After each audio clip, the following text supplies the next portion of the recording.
আসসালামু আলাইকুম। সন্ধে ৭টা বাংলাদেশ বেতার, রাজশাহী। স্থানীয় সংবাদ পড়ছি উম্মে সালমা।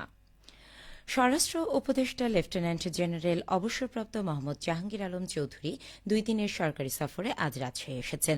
তিনি আজ বিকেল ৬:৩০ বিমানযোগে রাজশাহী এসে পৌঁছান। তিনি আগামীকাল সকাল ৯:৩০ রাজশাহী কারা প্রশিক্ষণ কেন্দ্রে প্রধান অতিথি হিসেবে কুচকাওয়াজ পরিদর্শন, নবীন ডেপুটি জেলারদের র্যাঙ্ক ব্যাচ প্রদান এবং জেলা কারাগার পরিদর্শন করবেন। ওই দিন সন্ধ্যা ৬:৩০ তিনি বিমানযোগে ঢাকার উদ্দেশ্যে রাজশাহী ত্যাগ করবেন। তারুণ্যের উৎসব উদযাপন উপলক্ষে রাজশাহী জেলা প্রশাসন ও জেলা ক্রীড়া অফিসের উদ্যোগে মহানগর ও ৯টি উপজেলা ৩৫১টি ক্রীড়া প্রতিষ্ঠানে বিনামূল্যে ক্রিকেট, ফুটবল, ভলিবল, দাবাসহ বিভিন্ন ক্রীড়া সামগ্রী বিতরণ করা হয়েছে। আজ ক্রীড়া সামগ্রী বিতরণের উদ্বোধনী অনুষ্ঠানে প্রধান অতিথি হিসেবে উপস্থিত ছিলেন জেলা প্রশাসক আফিয়া আক্তার। এ সময় তিনি বলেন, নতুন প্রজন্ম খেলার মাঠে যেতে চায় না, তারা ডিজিটাল ডিভাইসে আসক্ত হয়ে পড়েছে, তাদেরকে খেলার মাঠে ফেরাতে হবে। তারুণ্যের উৎসবকে সামনে রেখে সরকার যুব সমাজের মধ্যে খেলাধুলা চর্চার বিষয়টিকে গুরুত্ব দিয়ে সারা দেশে বিনামূল্যে খেলাধুলার সামগ্রী বিতরণ করছে, যেন এই প্রজন্ম মাঠে খেলাধুলার মধ্য দিয়ে সঠিকভাবে গড়ে উঠতে পারে।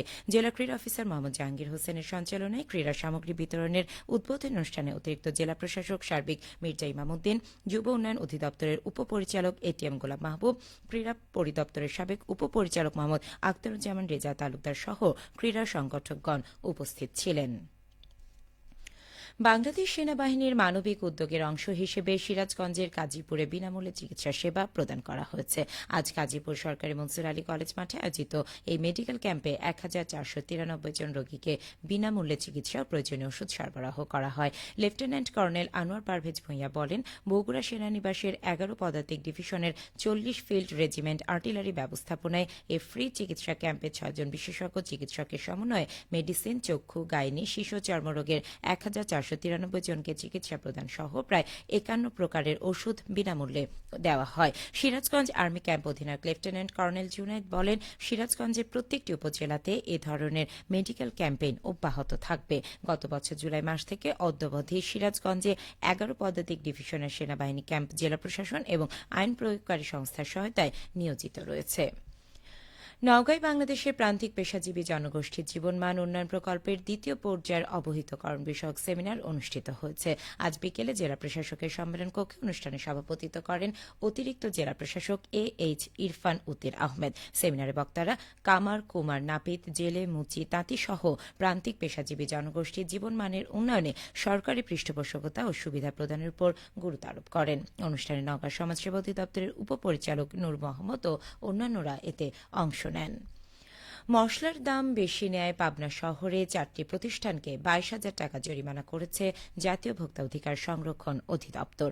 আজ দুপুরে শহরের বড়বাজার এলাকায় অভিযান চালানো হয়। এতে নেতৃত্ব দেন জাতীয় ভোক্তা অধিকার সংরক্ষণ অধিদপ্তর পাবনা কার্যালয়ের সহকারী পরিচালক মাহমুদ হাসান রনি। তিনি জানান, বড়বাজার অভিযান চালিয়ে লক্ষ্মী ভান্ডারকে ভোক্তা অধিকার সংরক্ষণ আইনে ৫,০০০ টাকা, মেসার্স নাইম স্টোরকে ১,০০০, মেসার্স রিপন স্টোরকে ৪,০০০ টাকা এবং পিওর লাইফ ফুডকে ১২,০০০ টাকা জরিমানা আরোপও আদায় করা হয়। তিনি আরও জানান, অভিযানের সময় প্রতিষ্ঠানগুলোকে সতর্ক করা হয়েছে, বাজার নিয়ন্ত্রণে এই অভিযান অব্যাহত থাকবে।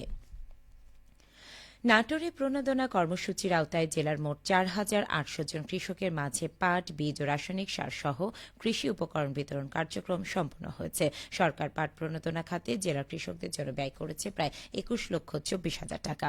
কৃষি সম্প্রসারণ অধিদপ্তর নাটোর জেলা কার্যালয়ের উপপরিচালক মোহাম্মদ হাবিবুল ইসলাম খান জানান, পাট চাষাবাদ সম্প্রসারণের লক্ষ্যে চলতি ২০২৫-২৬ অর্থবছরের পাট প্রণোদনা কর্মসূচির আওতায় জেলার উপকারভোগী কৃষকদের ১ বিঘা করে জমি আবাদে প্রয়োজনীয় ১ কেজি করে বীজ, ৫ কেজি করে ডিএপি ও এমওপি সার বিনামূল্যে প্রদান করা হয়েছে। এসব উপকরণ প্রাপ্তির পর কৃষকরা চাষাবাদ কার্যক্রম জোরদার করেছেন। একটি ঘোষণা, মাগরিবের নামাজের আজান প্রচারের সুবিধার্থে আগামী ১ জুন থেকে আঞ্চলিক বার্তা সংস্থা বাংলাদেশ বেতার রাজশাহীর সন্ধে ৭টার স্থানীয় বাংলা সংবাদ সন্ধে ৬:৪৫ প্রচারিত হবে। সবশেষে আবহাওয়া।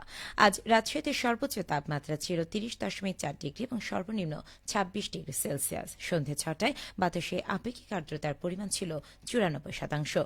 রাজশাহী ও পার্শ্ববর্তী এলাকায় আগামীকাল সূর্যোদয় ভোর ৫:১৭। সংবাদ শেষ হল। আমাদের পরবর্তী স্থানীয় সংবাদ প্রচারিত হবে আগামীকাল সকাল ৮:১০।